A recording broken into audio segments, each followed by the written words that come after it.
아, 아주 즐거워서 미쳐버릴 것만 같은 월요일 아침입니다. 여러분들 모두 미치지 않도록 조심하시기를 권하는 바입니다. 오늘은 기분도 꿀꿀한데, 그, 사기치는 방법에 대해서 말씀을 드릴까 합니다. 그, 이 분야에 대해서 제가 좀 알죠. 한때 좀 많이 퍼졌던 얘기인데, 내 아들을 빌 게이츠의 딸과 결혼시키는 방법이라는 개그를 들어보신 적이 있으신지 궁금하네요. 이 얘기는 세 단계로 이루어집니다. 첫 번째, 일단 뭐 아들부터 설득을 해야죠. 아들이 싫다고 그러면 아무것도 못하니까. 너 결혼할 여자 있냐? 라고 물어보면 아들이 그러겠죠. 제가 결혼할 여자는 제가 고를 겁니다, 아버지. 그러면 이 얘기를 합니다. 상대가 빌 게이츠의 딸인데 아들은 아마 두말 없이 승낙을 하겠죠. 날 잡아주세요. 자, 1단계는 완료됐습니다. 2단계는 빌 게이츠를 찾아갑니다. 혹시 따님에게 남자를 하나 소개시켜도 될까요? 빌 게이츠가 당연히 뭐 우리 딸은 자기가 원하는 남자를 자기가 알아서 찾겠지 뭐 나한테 그러냐 라고 하면 소개하고자 하는 상대가 세계은행의 부총재입니다. 빌 게이츠도 깜짝 놀라서 그럼 한번 만나봐야 되겠네요 라고 하겠죠. 자, 이제 빌 게이츠 허락도 받은 거죠. 세 번째로는 세계은행의 총재를 찾아갑니다. 세계은행의 부총재감을 한 명 추천하고 싶은데요. 우리 은행에는 이미 부총재가 많습니다. 그러겠죠. 그럼 거기서 제가 소개하고자 하는 후보자는 바로 빌 게이츠의 사위입니다. 그러면 이제 세계은행 부총재도 깜짝 놀라서 아이고 그럼 당연히 만나봐야죠. 이렇게 되는 겁니다. 이 얘기는 단순한 농담 같지만 사실 사람을 속이는 방법에 대한 아주 정확한 이해가 바닥에 깔려 있어요. 사기라는 건 원래 사람을 속이는 겁니다. 그거 결코 쉬운 일이 아니거든요. 내 눈앞에 있는 한 사람을 속이는 것도 굉장히 어렵습니다. 그건 신뢰의 문제죠. 그런데 단기적으로 이 신뢰라는 것은 아주 유창한 말솜씨로 만들어질 수 있습니다. 말과 행동과 얼굴 표정과 분위기로 한 명 속이는 건 그렇게 어렵지 않죠. 사기꾼 중에는 말 못하는 사람은 하나도 없어요. 다 말을 잘합니다. 그런데 한 사람이 아니라 여러 사람을 속여야 한다. 이럴 때는 이제 신뢰만으로는 좀 부족하죠. 반드시 누군가 의심을 하게 되거든요. 여러 사람 중에 한두 명은. 그럴 때 필요한 것, 의심을 눌러버릴 수 있는 것. 그게 바로 권위입니다. 권위. 그런데 그 권위는 쉽게 만들어지진 않지만 가짜로 아주 손쉽게 만들 수 있어요. 진짜 권위와 다르게 말이죠. 어, 이렇게 그 권위를 만들어낼 수 있다면 또 그리고 적절한 수준의 가짜 신뢰를 만들어낼 수 있다면 이제는 슬슬 다수의 사람을 속일 수 있게 됩니다. 주간경영의 기사를 봤더니 아주 재미있는 게 하나 나왔더군요. 국내 중국과학원, CAS, 카스라고 하는데요. 중국과학원 한국교육원이라는 곳이 있고 거기에서 중국과학원 카스 지식재산 최고위 과정을 운영한다고 합니다. 이 카스는 전자저울을 만드는 회사인데 한 기수에 40여 명씩 모아서 교육을 하고 수료생을 배출하는데 현재 150명이 넘는 수료생이 배출되었고 한 과정 1기수 듣는데 교육비가 600만 원이라고 합니다. 거의 뭐 대학 등록금 한 학기 등록금 수준이네요. 그 과정에 일주일에 한 번 강의가 있고 13주 코스라고 하니까 13번 강의라는 거죠. 뭐 앞에 뒤에 뭐 인사말 이런 거 빼면 한 10번, 12번, 11번 하겠죠. 13번 강의 듣고 600만 원이니까 한 번에 40만 원이 넘는 거예요. 이런 강의 하면 돈 좀 벌겠네요. 근데 그게 몽땅 가짜였다는 겁니다. 이걸 주관하는 단체가 한국산업기술시험원 KTL이라는 데인데 이게 저거죠.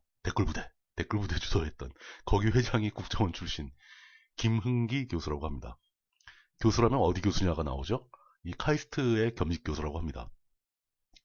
이 KT라는 것이 댓글부대로 유명하기도 하고 또 이 김 교수님에 대해서는 이 주간경향 기사에 아주 자세하게 나오고 있는데 양력이 모스크바 국립대학의 초빙 교수라고 합니다. 카이스트 교수라고 했잖아요. 카이스트는 겸직 교수입니다. 근데 겸직 교수의 그 양력에 모스크바 대학 국립대학 초빙 교수라는 경력이 제일 먼저 찍혀 있다 이거죠. 그러니까 카이스트의 교수 자격, 겸직 교수는 좀 쉽잖아요. 겸직 교수 자격도 이 경력으로 땄겠죠. 그런데 확인해 본 결과 모스크바 국립대학 부총장은 김은기 교수라는 사람 없고 우리 대학에는 한국인 교수가 하나도 없다라고 단언을 합니다. 그럼 중국 과학은 어떨까요? 이 중국 과학은 뭐 최고위 과정 뭐 이러잖아요.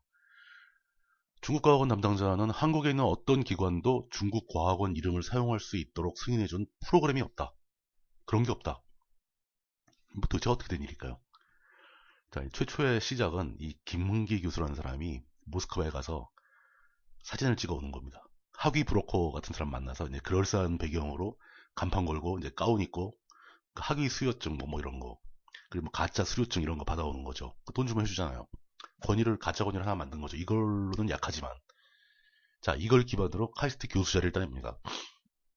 카이스트 교수가 됐어요, 이제. 뭐, 물론 이제, 나 국정원 출신이요. 뭐 이런 것도 있겠죠. 그리고 나서 임의로 중국과학원 한국교육원이라는 걸 만납니다. 이거 중국에 알릴 필요도 없죠. 적당히 치장을 하기 위해서는 중국과학원 관련, 뭐, 거기 어디 변두리 교수라거나, 이런 일 하는 중국인 한 명만 매수하면 됩니다. 그 사람도 이거 별거 아니라고 얘기했겠죠. 아, 이거 그냥 사설 프로그램이다. 중국과학원에 알릴 필요도 없다. 이 주간경향 기자들은 그 중국인한테도 인터뷰를 답니다. 그 사람은 아 이거 중국 과학원하고 관련 없는 거다. 그러면서 김은기 교수한테 다 물어봐라. 난 모른다. 이러고 발뺌을 하죠. 아주 당연한 코스겠죠. 그리고 최초에 한국과학기술 한림원을 찾아갑니다. 한림원은 굉장히 권위가 있지만 무척 널널한 할아버지들 모임이죠. 쉽게 얘기해서. 중국과학원하고 이러이러한 프로젝트를 같이 하기로 했는데 당신들도 공동 주관으로 참여해라. 그러면 뭐 이름 빌려주죠. 뭐 돈 기부금 좀 내고 그러면. 근데 그러면서 슬슬 그림을 만들어가는 거죠. 그리고 특허청 산하에 있는 발명진흥회 사람들 설득합니다. 내가 모스크바 교수도 했고 중국 과학원 교수라고 같이 뭘 하는데 이 국내 최고위 과정 같은 거 하나 만들었다. 한국 과학기술 한림원이랑 같이 주최하는 거다. 그러니까 이제 공간도 좀 빌려주고 스폰 좀 해달라. 그래서 발명진흥회 소유의 빌딩에 들어갑니다. 스폰도 받고. 발명진흥원은 어찌어찌 인정을 합니다. 한림원이 했다는데 어쩌겠어요. 그렇게 되면 발명진흥원이 인정을 했기 때문에 그 상위기관인 특허청도 거의 손쉽게 인정을 해줍니다. 뭐 아래서 다 알아볼 거 알아봤겠지. 자, 이제 특허청도 인정을 했죠. 이 특허청이 인정을 하면 중소기업청도 인정을 합니다. 이렇게 권위를 하나하나 쌓아가는 겁니다. 정부기관들 이거 굉장히 깐깐한 것 같으면서 이렇게 권위로 무장한 사람이 찾아오면은 오히려 노골노골해지죠. 흐물흐물해지죠. 거기다가 처음 강좌할 때 중국인 교수가 먼저 등장해 설명도 하죠. 저 사람 중국과학원 교수야. 이 정도면 뭐 거기다가 강의를 그렇게 많이 받으니까 강사를 아주 또 대단한 사람을 구합니다. 뭐 전 장관, 전 차관, 심지어 정운찬 전 총리, 이상희 전 과기부 장관 뭐 이런 사람들 강사로 부릅니다. 그 사람들 뭐 한 자리 강연하고 뭐 돈 뭐 몇백 받으면은 뭐 즐겁겠죠.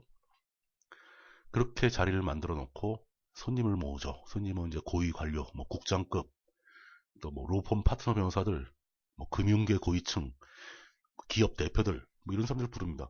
이 사람들은 거기 공부하러 가는 거 아니잖아요. 거기 모인 사람들끼리 네트워크 만들려고 하는 겁니다. 가서 강의는 관심 없고 강의 끝나고 나서 모여서 술 먹는 게 더 관심 있는 거죠. 명함 돌리고 인사하고 자 앞으로 협조 좀 합시다. 뭐 좋은 건 있으면 연락하세요. 뭐 이런 내용이잖아요. 이렇게 모두가 윈윈 할 수 있는 거대한 사기극이 만들어진 겁니다. 참 허탈하죠. 돈 벌기도 쉽고 거기 속는 사람도 사실 손해본 사람 없어요. 그런 사람들이 돈 600이 뭐 큰 돈입니까? 굉장히 고급 범죄죠. 아마 당한 사람들 돈이 아까워서가 아니고 불쾌해서 자존심이 상해서 문제를 삼겠죠. 사실 제일 좋은 것은 그냥 일반 사람들이 이런 쓰레기 같은 사기에 안 속는 게 중요합니다. 그런데 적에 닥치면 안 속을 사람 없어요. 그럴싸한 명함, 그럴싸한 간판, 또 내부 인테리어, 위압적인 인테리어, 뭐 중국 과학원 명판, 뭐 졸업증에 뭐 영문으로 막 찍혀 있고 속아 넘어가기 쉽습니다. 사람들은 그렇게 똑똑하잖아요. 그리고 권위에 약합니다. 이거 막을 수 있는 유일한 방법은 우리 모두가 맨날 기레기라고 욕하는 기자들이 이걸 막을 수 있습니다. 모두가 웃으면서 믿고 있는 당연하다고 생각하는 일들을 한 번 더 의심하고 한 번 더 확인하는 사람들이 그 사람들이거든요. 그들이 확인을 해서 가짜라는 걸 밝혀내고 사기라는 걸 밝혀내고 사회에 알리면 이런 일들은 사라지죠. 이런 일들을 벌인 자들은 사회에서 매장까지도 안 당한다. 이게 뭐 무슨 큰 범죄겠어요. 한 건 한 건 보면 그냥 뭐 돈 받고 권위가 없으면서 권위가 있는 척하는 가짜 졸업장 하나 준 것뿐인데 600만 원짜리 사기로 뭐 형량이 얼마나 나오겠습니까? 하지만 이런 일들을 벌이기가 점점 더 힘들어지겠죠. 지켜보는 눈들이 있다면. 그런데 우리 사회에서는 그렇게 이 사회의 어두운 구석, 잘못 돌아가고 있는 부분을 지켜보고 확인하고 알려낼 그럴 진짜 기자들은 다 굶어 죽어가고 있습니다. 신문사들이 그런 기사를 쓰질 않아요. 맨날 우라카이나에서 트래픽이나 따먹는 기레기들만 살아서 활개를 치고 있죠. 그러니까 이런 사기꾼들도 같이 활개를 치는 겁니다. 돈 벌기 참 쉽죠. 저렇게 사람 속여서 등쳐먹는 돈을 버는 사람들은 아마 그 월요일 아침마다 피곤한 몸을 이끌고 지옥철 타고 출근해서 쥐꼬리만한 월급을 받기 위해 노력하는 사람들, 이런 사람들을 얼마나 비웃겠습니까? 150명이 넘게 수료를 했다니까 벌써 한 9억 벌었네요. 월요일 아침에 전해드리기 참 꿀꿀한 소식을 전해드려서 죄송하지만 뭐 항상 뭐 제가 하는 얘기가 다 그렇죠. 알기 싫은 이야기들이죠. 2015년 11월 2일 월요일 물뚝심성의 물뚝 채널이었습니다.